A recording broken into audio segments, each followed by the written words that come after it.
Thanks for joining me today. I have something big to share. I quit Instagram, Facebook, TikTok, LinkedIn. After over a month away from it. I finally removed the apps from my phone completely. And wow, I feel so free.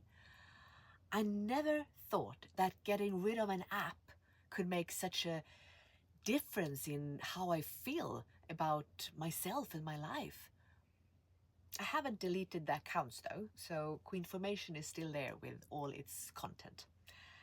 But today I want to talk about why I quit social media, what I have noticed since then, and how it has boosted my self-love in ways I didn't expect at all.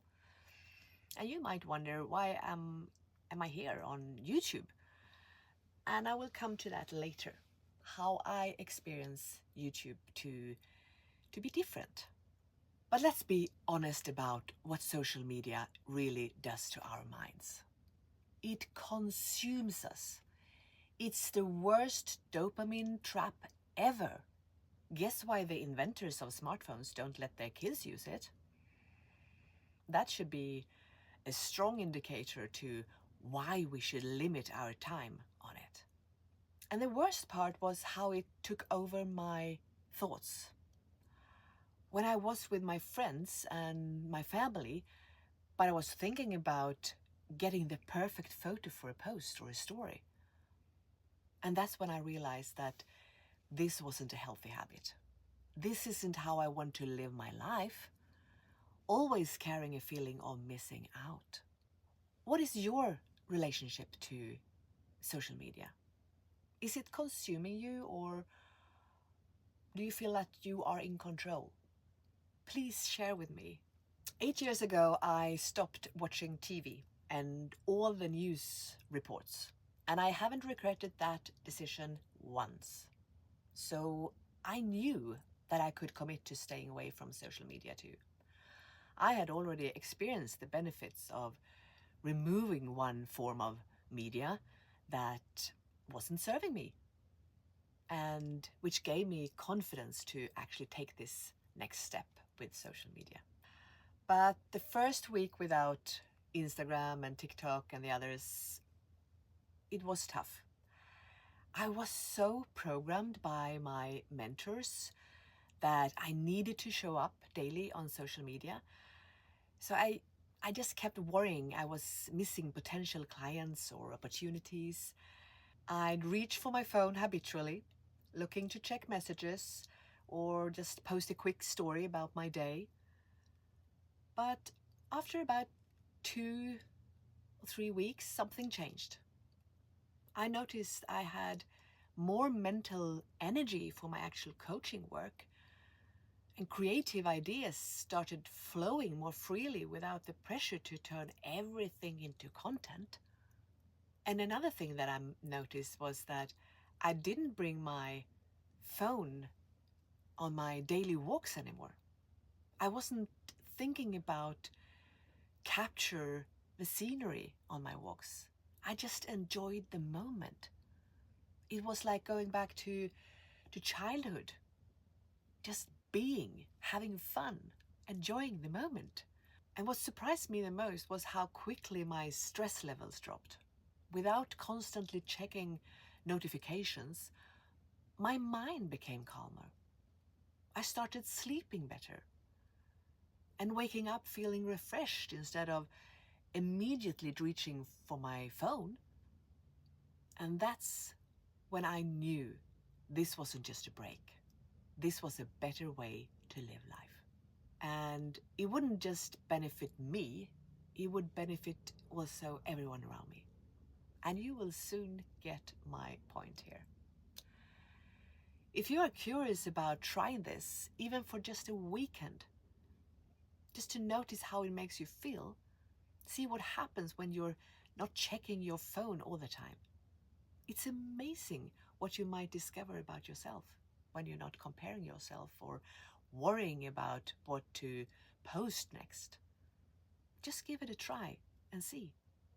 I think you'll be surprised. Here's a clue to why my self-love has skyrocketed. Comparing is the biggest killer of self-love. Let that sink in. The best change has been in my relationships. First and foremost, my relationship to myself. It's challenging to put it in words, but it is a beautiful feeling of just love and peace. I've started to hear my own voice again, what I truly want, not what I think that others expect from me. Without constantly seeing what everyone else is doing, I can focus on my own path.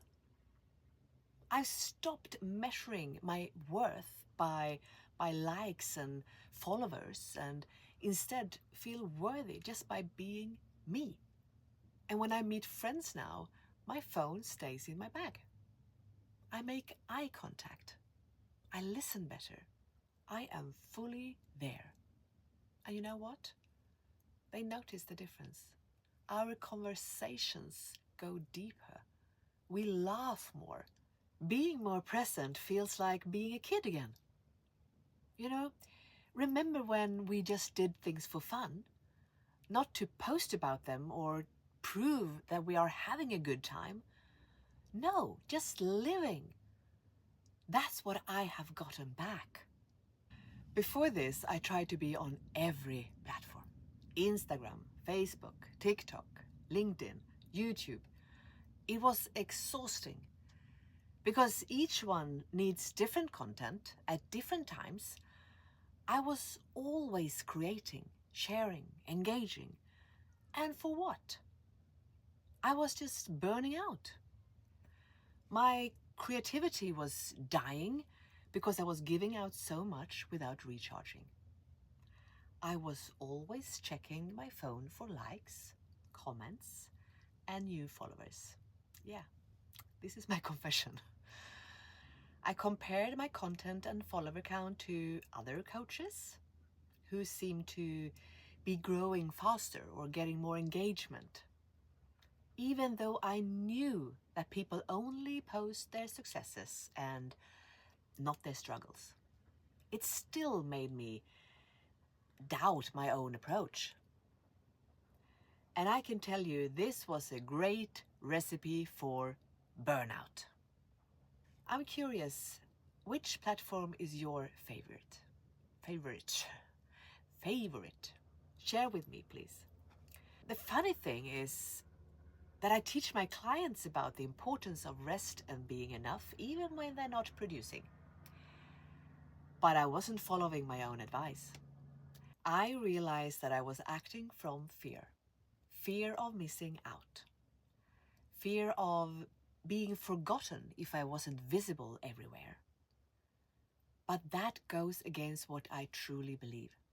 I believe that by being true to myself, being authentic and living as I teach, I will attract the ones that want my guidance, even though I'm not visible on all platforms. You might wonder why I kept YouTube if I'm so against social media. Well, YouTube feels different to me. It's more about sharing ideas than showing off a perfect life.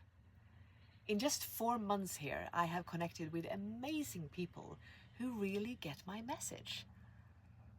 I've even had a couple reaching out for help, which is exactly the kind of meaningful impact that I want to have. This platform lets me have deeper conversations in a way that Instagram's quick scroll culture doesn't allow. It feels more in line with my values and what I want to offer the world. But remember, this is my experience. You might feel the opposite, and that's fine. So here's where I am now. No social media apps except from YouTube. And I feel more connected to myself and others than I have in years. My self-love has grown because I'm no longer seeking outside approval for my life. No more comparing and competing. I'm not saying everyone should delete social media here, but I do invite you to ask yourself, are these apps adding to your life or taking away from it? Are they helping your self-love or hurting it? Maybe just try a week away from your favorite platform and see how it feels. Notice what changes. I'd love to hear your thoughts in the comments, and I guess that this content is triggering many of you, and I will take that risk by posting this video anyway. But I'm curious to find out if you've ever taken a social media break. In that case, how did it feel? Or if you're thinking about it, what's stopping you?